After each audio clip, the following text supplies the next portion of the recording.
Okay, I opened up the crate with my with the power unit for the plow, and it looks like there's a box with headlights, and it looks like I found my solenoid and power cables for the plow.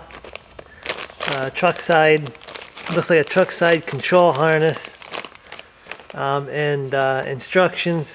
I'm gonna get this bag open and find out what's actually in there. Okay, it looks like I have everything to install this plow now. I found everything anyway. You know, this is my first brand new plow, so I have no idea how they package this stuff. The guy just gave me a bunch of little boxes and supposedly everything to install it, so I was just trusting him. There's the box with the headlights, and this is 3-port module. We got the power harness, and then this is the light harness, and must be the control harness too. And I've got some manuals here, which brings me to a point here, kind of disappointed. Everything in here is kind of wet. This stuff really isn't very important. Neither is this accessory book. Not very important, but they got a cool manual here, and it's kind of gotten wet. It's, you know, not too bad here. I think it'll dry out. It'll probably be wrinkly, but kind of disappointed with Western that all this stuff got wet. Kind of a neat manual here. I'm going to show all the oil change stuff and all the information. So I got to let that sit out and dry. Hopefully it won't dry and be too wrinkly here, but and it wasn't, you know, I know that this stuff was wet for a long time, because this box the lights are in, this box is like slimy. Like, it's been wet for months, not just since I bought it. And even in this box with the lights, look at, you can see all this moisture all over everything.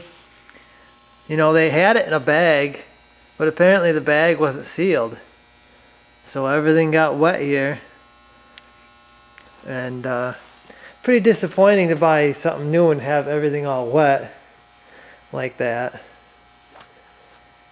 But it is what it is, I guess. Important thing is I got everything I need to install this plow on here, so I guess let's get to it. Okay, one thing I want to mention here is I've been looking for a solenoid. Can't seem to find one, so I went in the manual here in the back and look at the harness diagram. And for the 3-port 2-plug system, apparently for all blades, they've done away with the solenoid. So you go right from the battery right to the blade, I guess. And thought that was interesting, because I've never had a plow without a big solenoid that had to be mounted under the engine or in the engine bay, so should actually make it quite a bit simpler to get this installed, so I guess that's a good thing. Okay, first thing I've done here is I've unhooked the battery. I've removed my second battery, because you're going to need room to run your harness through here.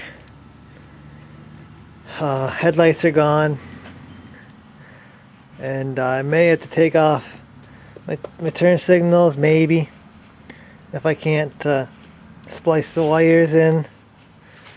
So I think I can. Here's the daytime running light, and my turn signals are in here somewhere, pushed down. But now I'm gonna pull my harnesses out and lay them out and start running them in the truck there. Alrighty, continuing on with this installation. I run the headlight harness, which is right here. You see this? This is the driver's side headlight, and it's pretty much plug and play. You plug in your low beam and my high beam's back there, and then you'll use this one to plug into your lights, and this one is your high beam. You also got 3 wires over here, and they are marked. This is your parking light. This is the blue one is your daytime running light if you want to hook that up, and this one goes to the turn signal. And I got the passenger side run through here, run through my grill, comes out right here, and again plug your high beam in, plug your low beam in. This is the new low beam plug, this is the new high beam plug, and there's only one wire over here, the blue one, and it is the turn signal. So easy. I just want to make sure you're getting your plug-ins right. So you got negative to negative, positive to positive on this. I might have to switch mine around because these O2s are a different deal with the negative and the positive on the headlights. I know I struggled with that on the Snow Dog, but this one should be easy. I also run must be the control harness. Must be the control / light harness. This is right here, and it again goes through here, down through my grill, and out through a hole in my bumper. So that's run. Both these harnesses are plugging in to the 3-port isolation module. Here's one big plug, there's another big plug, there's another big plug. This little plug plugs into this here, and then you've got these two get plugged in together, and that is where I'm at right now. I've got to wire these in to my lights. I'm probably going to have to take off my parking lights to do that. So once I get them wired in, I'll be back with you to install this, which is the power harness, and then we got the control harness. This actually goes into the cab, and you plug the remote into that. This is your power wire, your 12-volt switched power. I'll show you what I do with that. And then you've got a couple plugs here. This plug here is actually going to plug into this battery harness right here. And this one here, there's a plug-in right here that one will go into. That's the light harness. And that'll be the wiring. Let me get these wired, and I'll get back to showing you the other harnesses. Okay, got the wires wired together. I use that heat shrink weatherproof connectors. Got the parking light turn signal and the daytime running light. I like the daytime running light, so I hooked that up. I don't think you have to hook that up.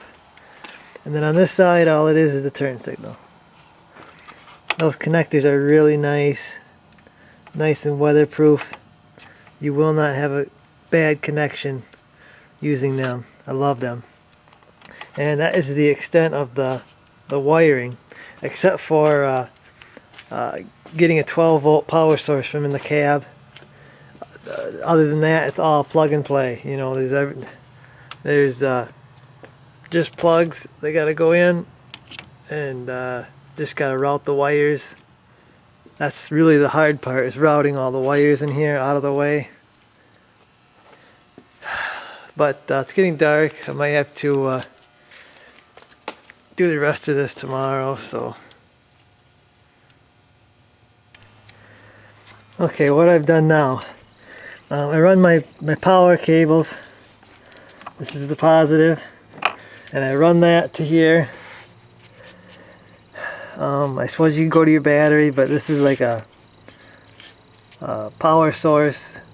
I guess you use this for jumping other batteries. Anyway, the covers broke off this. Most of these have broke off. So I went there, negative is going to go to the negative of the battery.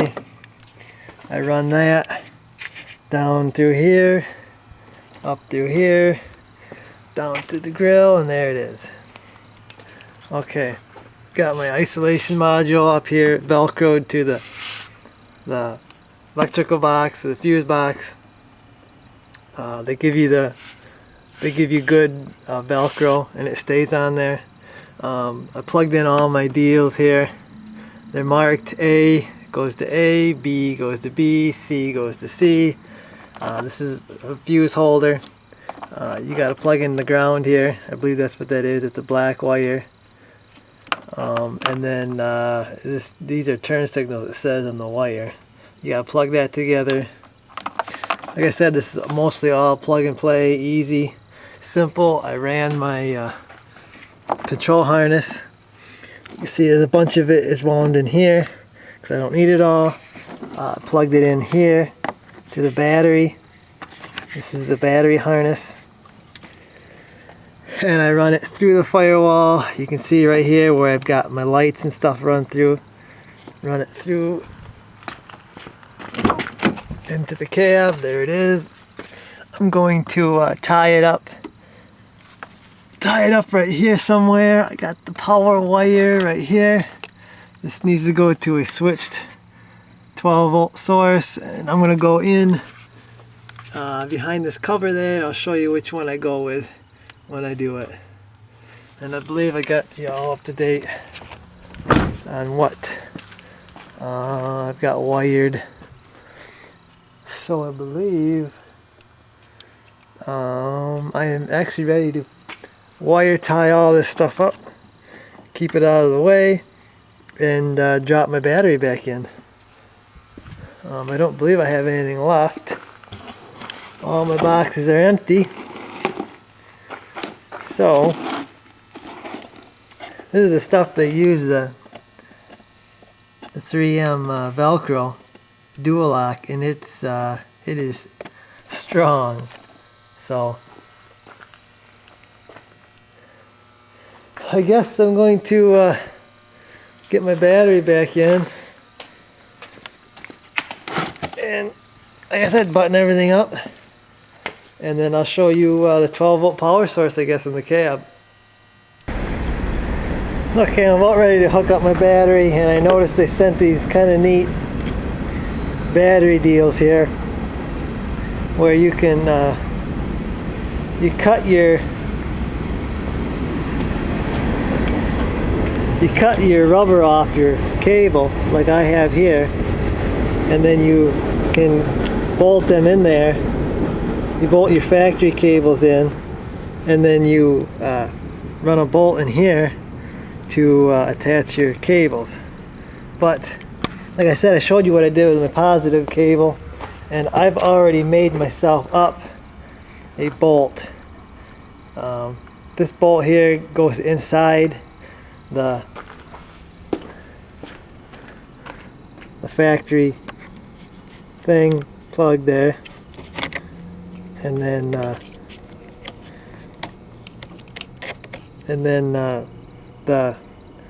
this deal is going to go on there like that. So I've already, that's what I use. I've used it for a long time. It's always worked for me, simple. So that's what I'm going to stay with. But these are neat, and these would work pretty good, I would think. Okay, got my battery cables installed. Well, positive and the negative there. My brace is back on. I will tell you another thing about this isolation module and putting it right here. Make sure you put it out far enough to where that that deal. See where that it actually goes under the hood. Because if you go too far this way, you're gonna hit, or this is gonna hit it. That's gonna hit it. So it's gotta be out towards the edge of this, so you don't break this. This is not a cheap piece. I think it's $100 bucks or so on its own. I think I've got everything buttoned up, tied up, and I got to put my headlights in, and then I got to do the switched power source inside the cab. So let me get my lights in, and we'll go in the cab. Okay, good sign. All the lights are working. So I guess I'll go in the cab there. The only way I'm going to know if I got to switch them lights around is to actually hook up the plow. So I'll have to wait till I get that to actually confirm everything is working. But I'm pretty confident that everything is right, because I've done this quite a few times. So I guess onto the switched 12 volt power source in the cab. Okay, I'm under the dash of the truck here, looking for a switched 12 volt power source. Right here, there's a spade. Right here, you can see I'm touching it, and nothing's happening right now. Key switch is off, it's the bottom one. But if I turn the truck on, you can see that it lights up. So there's my switched 12 volt for the inside of the cab that I'm going with. I've already got my little connector. I like to use these little spade connectors, and they plug in really well the one way. If you go in, I think they actually have little connectors that will go right on those deals, but I found it works really good just to plug it in like that. I gotta push it on, can't do it with one hand. But going to tie this up out of the way. I already got a mess of wires with all my lights under here, but that's it for the plow. I got my plug in here for my control harness. I'm going to zip tie it right here so I can easily plug it in and unplug it. And that'll do it for this. Well, there she be, guys, all wired up. It's not nearly as difficult as you would think, looking at all the wires and the boxes and everything. Of course, I have done this quite a few times, but if you take your time, and it does take some time, because routing all them wires out of the way and getting everything nice and neat, and you know, taking your time and doing it right, it does take some time. So be prepared for that. I know the dealer I got my plow from wanted $500 to install it. Is it worth the $500? To me, no, because I can do it, and I'm confident that I can do it right. I guess if you are afraid and don't really like wiring, you know, just pay it and have it done so it's done right, I guess. But I've always been a do-it-yourself kind of guy, so I like to do my own stuff. So I guess I've got to get the plow assembled here at some point, and hopefully soon, so I can get her on there and try it out. Cannot wait to see this thing hanging off the front of my truck. So, but yes, hope you guys enjoyed the video, and I'll see you in the next one.